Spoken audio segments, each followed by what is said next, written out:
Hello friends, I am Seevarth Mandga. ध्यान से सुनना सर। इससे पहले अपन ने 17 केस सिनेरियो कर लिए। 18 नंबर का केस सिनेरियो, अच्छे केस सिनेरियोज हैं। ध्यान दो, साथ में बैठ के पढ़ो, बहुत हेल्प होगी, बहुत प्रैक्टिस होगी और ये आपको एग्जाम में बहुत हेल्प करेंगे सर। तो पहले अपन क्वेश्चन आगे पढ़ेंगे। क्वेश्चन से पहले रिलेटेड देखो नोट्स क्या क्या दिया हुआ है, एक बार नोट्स पढ़ लो। There are no outward and inward transaction apart from the aforesaid transaction in the relevant period. ठीक है, subject to the information given above, assume that all the other condition necessary for availing the ITC has been fulfilled. It is also assumed that due date for return required to be filed by the taxpayer has not been extended. Wow. Rate of GST applicable on goods दिया हुआ sir 12% and rate of GST applicable on inward supplies 12% unless otherwise specified. All the purchase and sales are intrastate. Export except the export sale, मतलब ऊपर export भी है हमारे पास, ठीक है। उसके बाद all the amount given are exclusive of taxes wherever applicable.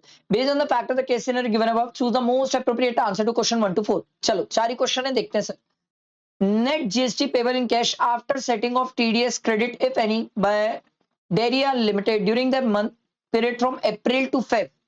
बाप रे, मतलब यहाँ पर हमें टीडीएस भी सोचना और पहले क्वेश्चन में ही नेट जीएसटी पेबल बोल दिया सर, ठीक है। अब नेट जीएसटी पेबल बोल दिया मतलब आईटीसी वाला काम तो वैसे ही हो चुका सर, ठीक है। और अप्रैल टू फेब वाली कहानी है तो आईटीसी भी निकालना है, तो वो वैसे ही नेट जीएसटी पेबल के लिए हो जाएगा। Amount of GST refund available to Deria limited for the month of March, ये हमें निकालना पड़ेगा sir. For the current financial year कितना रिफंड एप्लीकेबल है सर, ठीक है। Assuming that the goods have been sold by Dairy Limited to Fish Department of Gujarat for a value of 1 lakh instead of 10 lakh, net GST payable by Dairy in cash during the period from July to Feb, वो तो हमें पढ़ना पड़ेगा, पढ़ के ही समझ आएगा, ठीक है। चलो लेट्स स्टार्ट, क्वेश्चन बनाते हैं सर, पढ़ते हैं। देखो क्या बोल रहा है।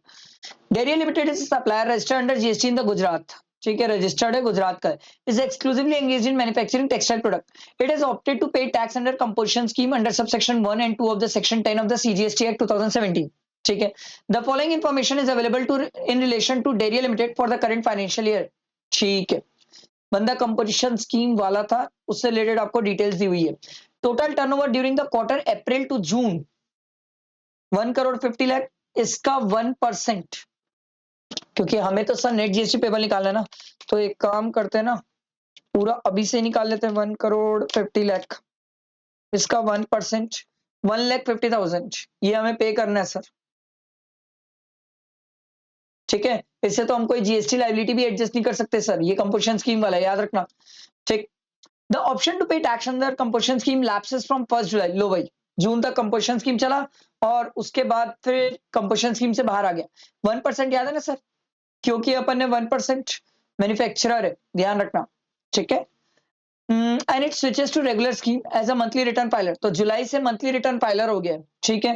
Tax on input lying in stock as on 30 June, हमने पढ़ा था सर, जब हम कंपोजिशन से रेगुलर में आते हैं तो सेक्शन 18 पिक्चर में आता है और सेक्शन 18 बोलता है सर जिस दिन रेगुलर में आया उसके एक दिन पहले से लेके 1 साल पहले तक के input and capital goods proportionate credit मिल जाएगी। तो इनपुट की तो मिल जाएगी सर, लो हमसे तो क्रेडिट भी पूछा था ना, एक काम करता हूँ यहाँ पर ना क्रेडिट लिख लेता हूँ, क्योंकि क्रेडिट भी तो हमसे पूछा ही है सर, हमें तो पूरा नेट जीएसटी लायबिलिटी सभी निकालना है sir.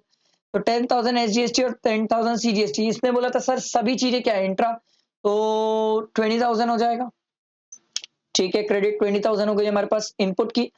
Tax paid on input contain in semi finish good held as stock and trade, क्या इसकी भी क्रेडिट मिलती है? यस सर, इसकी भी क्रेडिट मिलती है, क्योंकि ये 4th में है और ये 31 दिसंबर है। हमारे पास 1 साल तक का टाइम पीरियड, 1 साल तक के बीच के जितने भी इनपुट कैपिटल गुड्स क्रेडिट मिल जाएगी सर। तो इसका हो गया 10,000 और क्रेडिट का हो गया 10,000।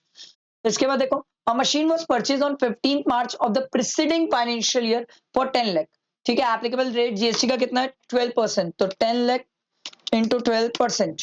अब भाई ये कंपोजिशन स्कीम में आया कब है? ये कंपोजिशन स्कीम में 1 जुलाई को आया है, तो कितने क्वार्टर हो गए सर? एक हो जाएगा पिछला क्वार्टर जनवरी फरवरी मार्च वाला, एक हो जाएगा अप्रैल मई जून, 2 क्वार्टर है सर। 2 क्वार्टर का इसको क्रेडिट नहीं मिलेगी क्योंकि इस टाइम पीरियड तक ये कंपोजिशन स्कीम में था। 2 क्वार्टर इंटू 5% करना पड़ेगा सर, तो 10 लाख इंटू 12% इंटू 2 इंटू 5%, ये आ रहा है सर, मेरा आ रहा है 12,000। एक मिनट, कुछ गड़बड़ तो नहीं कर रहा हूँ। मशीन की वैल्यू है सर हाँ 10 लाख, मशीन की वैल्यू 10 लाख, तो 10 लाख इंटू 12%, 1,20,000, ठीक है। इसका 2 मंथ का 5% के हिसाब से 12,000 आ जाएगा। ये अपन माइनस कर लेंगे 12,000, 12 के माइनस कर लेंगे किस में से, 1,20,000 टोटल क्रेडिट में से 12,000 नहीं मिलेगी तो 1,08,000 की मिल जाएगी क्रेडिट, ठीक है। ये मशीन का हो गया। उसके बाद कहानी देखते हैं। On 10th August Daria Limited sold worth 2,40,000 to Ahmedabad Municipal Corporation. The contract with AMC was to supply only goods, not services. Sir 2,50,000 से कम है इसलिए टीडीएस का इम्प्लीकेशन नहीं है, अदरवाइज टीडीएस आ जाता। अब यार टीडीएस तो नहीं है बट नॉर्मल प्रोविजन के हिसाब से टैक्स तो है ना। 2,40,000 इंटू 12%, ये लिख लेता हूं सर मैं 28800, ठीक है, ये ध्यान रखना। Next, on 15th August, Darius sold goods worth 10 lakh to fishing department of Gujarat government. लो भाई ये टीडीएस वाली बातें हैं सर। तो सर क्योंकि 2,50,000 से ज्यादा है, टीडीएस आ जाएगा 2%। पहले तो 10 लाख पे टैक्स कितना बनता है मेरा, 12%, 1,20,000। सर 1,20,000 मेरा टैक्स बना। अब बात आती है टीडीएस की, तो सर मेरा टीडीएस का अमाउंट कितना आएगा सर, 10 लाख इंटू 2%, ये आ जाएगा सर टीडीएस का अमाउंट 20,000। ये ध्यान रखना सर, हमें net GST payable in cash निकालना है ना, और टीडीएस का अमाउंट जो डिडक्ट होता है वो हमारा कैश लेजर में दिखता है, तो आखिरी net GST payable in cash निकालते टाइम उसको तो माइनस करोगे ना सर। अगला देखो, apart from the above information provided above, sale and purchase worth 15 lakh, sale 15 lakh, purchase 12 lakh were reported during the month from July to Feb, ठीक है। तो सेल 15 लाख है, 15 लाख का 12%, 15 लाख का 12%, 1,80,000, ठीक है। और परचेज भी तो है सर 12 लाख, 12 लाख का परचेज है सर, ये क्रेडिट है, ये क्रेडिट है। 12 लाख का 12% सर 1,44,000, ठीक है। आगे बढ़ते हैं sir. During the month of March of the current financial year, अब करंट फाइनेंशियल ईयर का मार्च आ गया sir. Dariel Limited manufactured 2,500 meters of fabric. Sale value of the fabric is 200 rupees per meter. ITC pertaining to such output was 27,500 and 27,500. ठीक है। Daria exported 1,500 meters of fabric. Sir ये तो refund वाला है। एक काम करते हैं, रिफंड वाला तो कर लेंगे, रिफंड वाले की तो कोई हड़बड़ी है नहीं सर अपन को, क्योंकि इसके बाद अबे इसके बाद और कोई पॉइंट तो है नहीं, तो हम अपना नेट जीएसटी पेबल तो निकाल सकते हैं सर। पहले तो आउटपुट टैक्स का ऐड करो, इसको कितना आ रहा है, 1,28,800 प्लस 1,20,000 प्लस 1,80,000, सर ये आ रहा है, ये तीन का टोटल 32,88,00। सर इन तीन का टोटल क्यों किए सर, ये जो है ना इसमें से क्रेडिट यूज नहीं होती है क्योंकि कंपोजिशन स्कीम वाला है, ये ध्यान रखना, इसीलिए मैंने इस तीनों का टोटल किया। मेरे को चेक करना पड़ेगा ना क्रेडिट का टोटल कितना आ रहा है सर।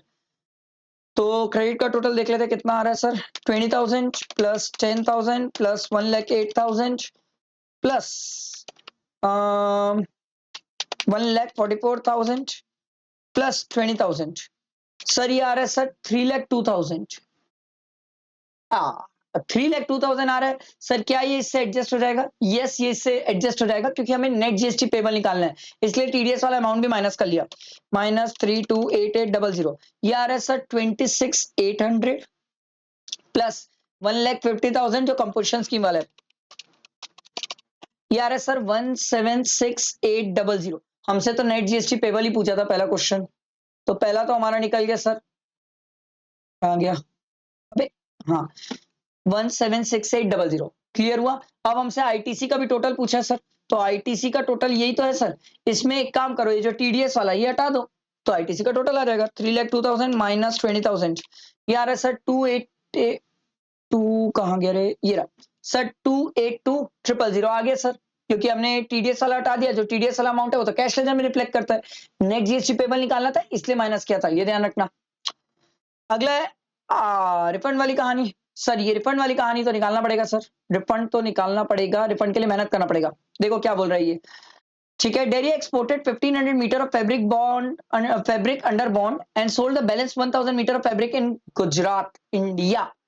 तो सर 1,500 मीटर का फैब्रिक एक्सपोर्ट किया, तो total net GST net ITC कितना है सर, 27,500 इंटू 2 कर लो sir, 55,000 net ITC into zero rated supply कितना है सर? जीरो रेटेड है सर 1500 इंटू 200 सर, क्योंकि 200 रुपीज पर मीटर था ना सर, और ये 1500 मीटर फैब्रिक एक्सपोर्ट किया है।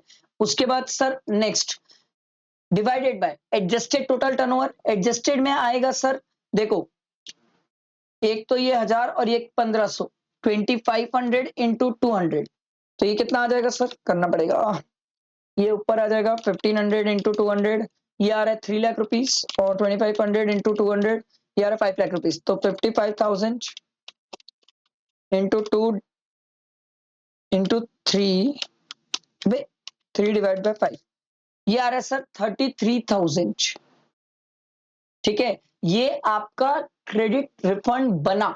बट सर हमने तो पढ़ के आया था मैक्सिमम रिफंड हमें चेक करना पड़ेगा ना, कितना मिलेगा मैक्सिमम। सर ऐसा थोड़ी कि कितना भी चाहे रिफंड ले लोगे सर, ऐसा तो नहीं होता है सर। ठीक, तो ये आपने निकाला है सर एज पर सेक्शन 89(4), ये आपने रिफंड निकाला है। सेकेंड, कितना हमारे पास क्रेडिट लेजर में पड़ा था जब हमने रिफंड के लिए अप्लाई किया था, तो ये तो हमें देखना पड़ेगा ना सर। ये हम कैसे निकालेंगे सर? जीएस दो हमें और पॉइंट देखना है। एक, जिस टाइम हमने रिफंड फाइल किया था उस टाइम हमारे पास क्रेडिट लेजर में कितना था? 55,000 पड़ा था सर। तीसरा, सर जब हमने रिटर्न फाइल किया, जीएसटीआर 3 भी फाइल किया, 3 भी फाइल करने के बाद हमारे पास क्रेडिट में कितना पड़ा हुआ था, वो भी तो देखना है ना सर। तो ये हमें निकालना पड़ेगा, तो ये हम निकालते हैं। देखो सिंपल है, रिटर्न फाइल किया है ना मैंने, तो टैक्स ऑन एक्सपोर्ट, एक्सपोर्ट में टैक्स निल होता है सर, एकदम क्लियर। ठीक, अब जो मैंने इंडिया में बेचा उस पर तो टैक्स लगेगा ना सर। देखो इंडिया में मैंने कितना बेचा, 1000 मीटर गुजरात में फैब्रिक बेचा सर, तो 1000 इंटू 200 इंटू 12 कितना आ जाएगा? ये 1000 इंटू 200 इंटू 12%, ये आ जाएगा सर 24,000। ये इंडिया वाली कहानी है। और मेरे पास क्रेडिट लेजर में कितना पड़ा हुआ था सर? क्रेडिट लेजर में मेरे पास पड़ा हुआ था 55,000। तो सर 31,000 की क्रेडिट मेरे पास बढ़ी है after return filing. Return filing के बाद मेरे पास कितनी क्रेडिट पड़ी है? 31,000। तो सर तीनों में विचएवर इज लोअर क्या होगा? छोटा कर लो इसको सर, तीनों में विचएवर इज लोअर, सिंपल है सर 31,000। एकदम सिंपल। देखो हमने पहले 89(4) के हिसाब से क्रेडिट निकाली, फिर हमने बोला सर हम रिटर्न मतलब जब क्रेडिट के लिए फाइल कर रहे थे, रिफंड के लिए, रिफंड दे दे भाई, तब हमारे पास क्रेडिट लेजर में कितना पड़ा था? 55,000। सर जब हमने जीएसटीआर 3 भी फाइल कर दिया, 3 भी फाइल करने के बाद हमारे पास कितना पड़ा हुआ था सर? 31,000, क्योंकि हमने टैक्स पे करा, जो इंडिया में बेचा उसमें टैक्स पे किया, और उसके बाद क्रेडिट एडजस्ट किया, तो बैलेंस हमारे पास 31,000 पड़ा हुआ है जीएसटीआर 3 भी फाइल करने के बाद। तो तीनों में विचएवर इज लोअर जो होता है वही हमारा मैक्सिमम रिफंड होता है। तो हमारा मैक्सिमम रिफंड तो कितना आ जाएगा सर? 31,000। आ जाओ, कहां गए रे? ये समझ आया? मेरे हिसाब से तो सबसे प्यारा पॉइंट यही था जहां पर एक स्टूडेंट से गड़बड़ हो सकती थी। इसके अलावा कोई ऐसा पॉइंट नहीं जिसमें स्टूडेंट से गड़बड़। इसके बाद बोल रहा है sir, assuming that the goods sold by the dairy limited to fishing department has been valued at 1 lakh instead of 10 lakh। तो ये जो ऊपर हमने निकाला था ना, मेहनत की थी सर, 10 लाख का 12% 1,20,000, ये चेंज कर लेते हैं सर। ये 1,20,000 नहीं होगा, इसके बदले ये क्या हो जाएगा पता है? 1 लाख का 12% कितना हो जाएगा सर? 12,000। तो ये कितना हो जाएगा? 2,88,000, 2,08,000, अरे यार 2,88,000 प्लस 12,000 प्लस 1,80,000, तो ये आ जाएगा सर मेरा 22,08,00, ये आ जाएगा सर। और हमारे पास तो क्रेडिट ज्यादा पड़ी हुई है सर, हमारे पास तो क्रेडिट वैसे भी ज्यादा पड़ी हुई है, और क्रेडिट हमने कितना निकाला था? ये चारों का टोटल किया था, तो चारों का टोटल आया था, ये हमारा कितना आया था? 282 आया था ना। हाँ हमने निकाला था ना सर 282,000। तो क्रेडिट हमारे पास ज्यादा पड़ी हुई है, आउटपुट टैक्स हमारा क्या आ रहा है? कम आ रहा है। तो आपसे वो पूछ रहा है sir net GST payable in cash आएगा क्या? मैं बोला आएगा ही नहीं भाई, क्योंकि आउटपुट टैक्स कम है, क्रेडिट ज्यादा है सर, तो नेट जीएसटी पेबल निल हो जाएगा। समझ आया? मेरे हिसाब से तो अच्छा क्वेश्चन था, बढ़िया क्वेश्चन था, रिफंड की भी अच्छी प्रैक्टिस कराया है, और गलती होने के भी जो स्कोप है, जो पॉइंट है छोटे छोटे, वो ध्यान रखने वाली बात। आई होप क्लियर हुआ होगा। लाइक करना और फ्रेंड्स को शेयर करना, ठीक है, और नेक्स्ट केस सिनेरियो के लिए तैयार रहना। चलो थैंक यू।